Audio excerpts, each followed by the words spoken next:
ವೀಕ್ಷಕರೇ, ಕಾರ್ಯಕ್ರಮವನ್ನು ಮುಂದುವರಿಸೋಕ್ಕೂ ಮುನ್ನ ಮತ್ತೆ ನಾನು ಇನ್ನೊಂದು ವಿಚಾರವನ್ನು ತಿಳಿಸಬೇಕಾಗಿದೆ ನಿಮಗೆ. ಧರ್ಮಸ್ಥಳದಲ್ಲಿ ನಡೀತಾ ಇರುವಂತಹ ವಿಶೇಷ ಕಾರ್ಯಕ್ರಮ ಅದು ಶ್ರೀ ಕ್ಷೇತ್ರ ಧರ್ಮಸ್ಥಳ ಗ್ರಾಮಾಭಿವೃದ್ಧಿ ಯೋಜನೆ.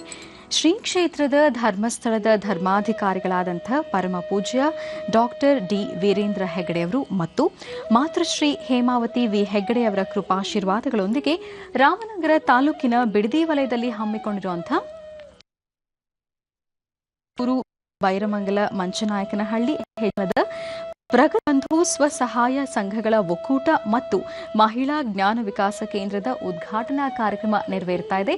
ಇದೇ ನವೆಂಬರ್ 9ನೇ ತಾರೀಕು ಸೋಮವಾರ ಬೆಳಿಗ್ಗೆ 11:30 ಗಂಟೆಗೆ ಈ ಕಾರ್ಯಕ್ರಮ ನೆರವೇರುತ್ತೆ. ಸ್ಥಳ Shri Manjunatha convention hall, BM ರಸ್ತೆ, ಬಿಡದಿ. ಉದ್ಘಾಟನೆಯನ್ನ ನೆರವೇರಿಸಲಿಕ್ಕೆ ಆಗಮಿಸುತ್ತಿದ್ದಾರೆ ನಮ್ಮ ಡಾಕ್ಟರ್ ಮಹರ್ಷಿ ಆನಂದ್ ಗುರೂಜಿ ಅವರು.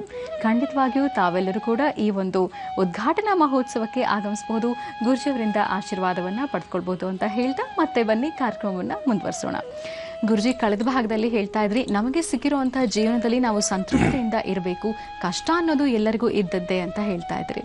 ಖಂಡಿತಮ್ಮ, ಈ ಮಾತು ನಾನೊಬ್ಬರಿಗಿನ ಇಷ್ಟು ಮುಂಚೆ ತಾವು ಇನ್ವಿಟೇಷನ್ ಓದಿದ್ರಲ್ಲ, ಹೌದು, ಧರ್ಮಸ್ಥಳದ ಧರ್ಮಾಧಿಕಾರಿ ಡಾಕ್ಟರ್ ವೀರೇಂದ್ರ ಹೆಗ್ಗಡೆಯವರು, ಹೆಗ್ಗಡೆಯವರ ನುಡಿಮುತ್ತುಗಳು ಸಹಿತ ಇದೇ ಆಗಿದೆ.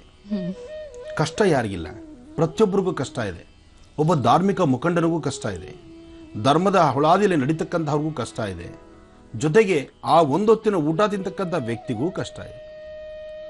ಹಾಗೆ ಅವರು ಆ ಧಾರ್ಮಿಕವಾದಂತಹ ಒಂದು ವ್ಯವಸ್ಥಿತವಾಗಿ ಕೂತು ಧರ್ಮದ ಬಗ್ಗೆ ಚಿಂತನೆ ಮಾಡ್ತಾ ಬರೀ ಪೂಜೆ ಪುನಸ್ಕಾರ ಅನ್ನದೇರ ಇಷ್ಟು ಜನ ಗ್ರಾಮದಲ್ಲಿರ್ತಕ್ಕಂತಹ ರೈತಾಪಿ ವರ್ಗದವರಿಗೆ, ಜೊತೆಗೆ ಹೆಣ್ಣು ಮಕ್ಕಳು ಅವರ ನಿತ್ಯ ಕರ್ಮಾನುಷ್ಠಾನ ಮುಗಿಸ್ಕೊಂಡು ಸುಮ್ಮನೆ ಮನೆಯಲ್ಲಿ ಕೂರಬಾರದು, ಅಲ್ಲಿ ಏನಾದ್ರು ಒಂದು ಕೆಲಸ ಕಾರ್ಯವನ್ನು ಮಾಡಬೇಕು, ತನ್ನ ಸಂಸಾರವನ್ನು ಅಭಿವೃದ್ಧಿ ಪಡಿಸ್ಕೊಳ್ಬೇಕು. ಸಂಸಾರದ ಏಳಿಗೆಗಾಗಿ ಹೆಣ್ಣು ಗಂಡು ಇಬ್ಬರು ಸಹಿತ ಸರಿಸಮಾನವಾಗಿ ಶ್ರಮಿಸಿದ್ರೆ ಆ ಮನೆ ನಂದಗೋಕುಲವಾಗುತ್ತೆ.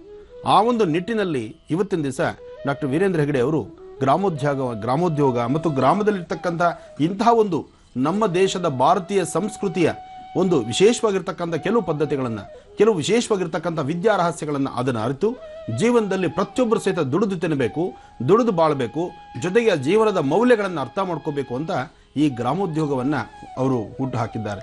ಇವತ್ತಿನ ದಿವಸ ಗ್ರಾಮದ ಸಿರಿ, ಆ ಗ್ರಾಮದಲ್ಲಿರ್ತಕ್ಕಂಥ ವಿಶೇಷವಾಗಿರ್ತಕ್ಕಂಥ ಒಂದು ಆ ಸಾತ್ವಿಕತೆ, ಅದರಲ್ಲಿರ್ತಕ್ಕಂಥ ಶಕ್ತಿಯನ್ನು ಅರಿದು ಅಲ್ಲೇ ಒಂದಷ್ಟು ಜನಗಳನ್ನು ಗುಟ್ಟು ಹಾಕಿ ಒಂದೊಂದು ಸಂಘ ಸಂಸ್ಥೆಗಳಂತ ಮಾಡಿ ಇವತ್ತಿನ ದಿವಸ ಧರ್ಮಸ್ಥಳದ ಮಂಜುನಾಥ ಸ್ವಾಮಿಯ ಸಾನ್ನಿಧ್ಯದಲ್ಲಿ ನಾವು ವೀರೇಂದ್ರ ಹೆಗ್ಗಡೆ ಅವರು ನಡೆಸ್ತಾ ಇರತಕ್ಕಂಥ ಈ ಒಂದು ವಿಶೇಷವಾಗಿರುವಂತಹ ಅಂಶಗಳಿದೆಯಲ್ಲ, ಇದು ಪ್ರತಿಯೊಬ್ಬರು ಗಣನೀಯಕ್ಕೆ ತಂದುಕೊಳ್ಬೇಕು. ಅವರ ಈ ಧಾರ್ಮಿಕ ಕಾರ್ಯಕ್ರಮದ ಬಗ್ಗೆ ಸದಾಕಾಲ ನಾವು ಅವರಿಗೆ ಚಿರಋಣಿಯಾಗಿರಬೇಕು. ಯಾಕೆಂದರೆ ನಮ್ಮ ದೇಶದ ಬೆನ್ನೆಲುಬಾಗಿರ್ತಕ್ಕಂತಹ ರೈತರ ಕುಟುಂಬಕ್ಕೆ ಇವತ್ತಿನ ದಿವಸ ಅವರ ಕೊಡುಗೆ ಬಹಳ ಅಪಾರ.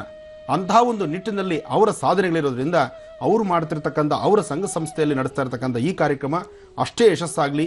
ಆ ಕಾರ್ಯಕ್ರಮಕ್ಕೆ ನನ್ನನ್ನು ಆಹ್ವಾನಿಸಿದ್ದಾರಲ್ಲ, ನನ್ನ ಪೂರ್ವ ಜನ್ಮದ ಪುಣ್ಯ ಅಂತ ತಿಳಿದಿದ್ದೇನೆ. ಅದಕ್ಕಾಗಿ ನಾನು ಈ ಕಾರ್ಯಕ್ರಮಕ್ಕೆ ಒಪ್ಪಿಕೊಂಡಿದ್ದೇನೆ. ಮತ್ತು ಈ ಕಾರ್ಯಕ್ರಮ ಎಲ್ಲರೂ ಸಹಿತ ರಾಮನಗರ ಆ ಭಾಗಕ್ಕೆ ನಾನು ಬರ್ತಾ ಇರೋದು ಇದೇ ಫಸ್ಟ್ ಆಗಿದೆ. ಅದರಿಂದ ಆ ಸುತ್ತಮುತ್ತ ಭಾಗದಲ್ಲಿರ್ತಕ್ಕಂಥ ಎಲ್ಲರೂ ಈ ಕಾರ್ಯಕ್ರಮಕ್ಕೆ ಬನ್ನಿ.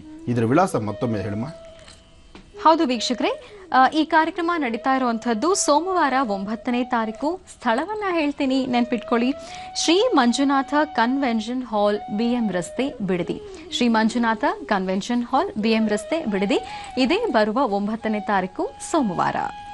ಗುರುಜಿ, ಈಗ ಪಂಚಾಂಗ ಶ್ರವಣ ಮಾಡೋದಾ? ಖಂಡಿತಮ್ಮ, ಸಮಯ ಮೀರ್ತಾ ಇದೆ. ರಾಶಿಫಲದ ಅಭಿಮಾನಿಗಳು ಕಾತುರದಿಂದ ಕಾಯ್ತಿದ್ದಾರೆ. ಏನಾದರೂ ನೇರವಾಗಿ ಕರೆ ಸಿಕ್ಬಿಟ್ಟಿದ್ರೆ, ಗುರುಗಳೇ ಎತ್ಕೊಳ್ಳಿ ಫಸ್ಟ್ ರಾಶಿಫಲವನ್ನ ಶುರು ಮಾಡಿ ಅನ್ಬಿಡ್ತಿದ್ರು. ಅದೃಷ್ಟ ಫೋನ್ ಲೈನ್ ಬ್ಯುಸಿ ಇರುತ್ತೆ. ಅದಕ್ಕೋಸ್ಕರ 3 ರಾಶಿ ಆದ ನಂತರ ಒಬ್ಬರನ್ನ ಮಾತಾಡೋಣ. ಆ ಒಬ್ಬರು, ಆ ಕಾಲರ್ ಮೊದಲನೇವ್ರು ಯಾರು, ಅದನ್ನು ತಾಯಿನ ಪ್ರಾರ್ಥನೆ ಮಾಡಬೇಕು, ಅವಳ ಆಶೀರ್ವಾದದೊಂದಿಗೆ ನಡಿಬೇಕು.